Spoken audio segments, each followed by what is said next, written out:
Break के बाद एक बार फिर से आप सभी का स्वागत है। आगे बढ़ते हैं अगली खबर के साथ। नीट परीक्षा और सीएसपीसी की सिपाही परीक्षा भर्ती को लेकर आर्थिक अपराध इकाई ने महत्वपूर्ण एडवाइजरी जारी की है, जिसमें अभ्यर्थियों, अभिभावकों और आम लोगों को परीक्षा से जुड़ी अफवाहों, साइबर ठगी और पेपर लीक के नाम पर फैलाए जा रहे फर्जी दावों से सतर्क रहने की सलाह दी गई है।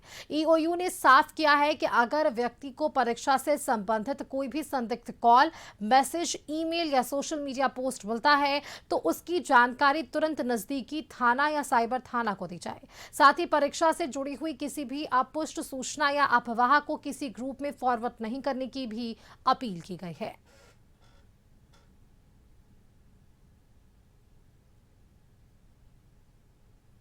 नीट और सीएसबीसी परीक्षा को लेकर बिहार पुलिस अलर्ट मोड पर है। बिहार पुलिस की तरफ से सख्त चेतावनी दी गई है। किसी भी तरह की अफवाह, पेपर लीक या ठगी करने वालों के खिलाफ सख्त कार्रवाई की बात भी कही गई है। बता दें आपको कि बिहार में नीट 2026 की परीक्षा दोबारा से होनी है। इसके अलावा केंद्रीय चयन परिषद यानी सीएसबीसी की सिपाही भर्ती परीक्षा को लेकर ईओयू की तरफ से महत्वपूर्ण एडवाइजरी जारी की गई है। अभ्यर्थियों, अभिभावकों और आम लोगों को परीक्षा से जुड़ी अफवाहों, साइबर ठगी और पेपर लीक के नाम पर फैलाए जा रहे फर्जी दावों से सतर्क रहने की सलाह दी गई है।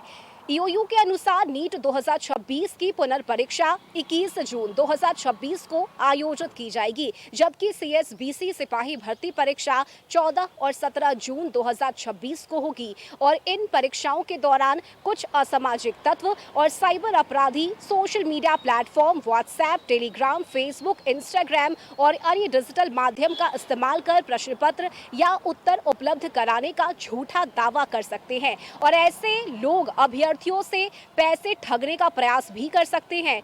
पुलिस ने स्पष्ट किया है कि यदि किसी व्यक्ति को परीक्षा से संबंधित कोई भी संदिग्ध कॉल आते हैं, मैसेज या ईमेल या फिर सोशल मीडिया पोस्ट प्राप्त होता है तो उसकी जानकारी तुरंत ही नजदीकी थाना या साइबर थाना को दी जाए। इसके साथ ही परीक्षा से जुड़ी किसी भी अपुष्ट सूचना या अफवाह को किसी भी समूह में फॉरवर्ड नहीं करने की अपील की गई है। आर्थिक अपराध इकाई ने यह भी कहा है कि यदि प्रश्न पत्र वायरल होने या परीक्षा में गड़बड़ी फैलाने की कोई सूचना मिलती है तो इसकी जानकारी मोबाइल या व्हाट्सएप नंबर 9031829067 या फिर ईमेल digEOU@government.in पर तुरंत दी जा सकती है। साइबर ठगी से संबंधित शिकायत एनसीआरपी हेल्पलाइन नंबर 1930 पर भी दर्ज की जा सकती है। इसके अलावा पुलिस ने चेतावनी दी है कि पब्लिक एग्जामिनेशन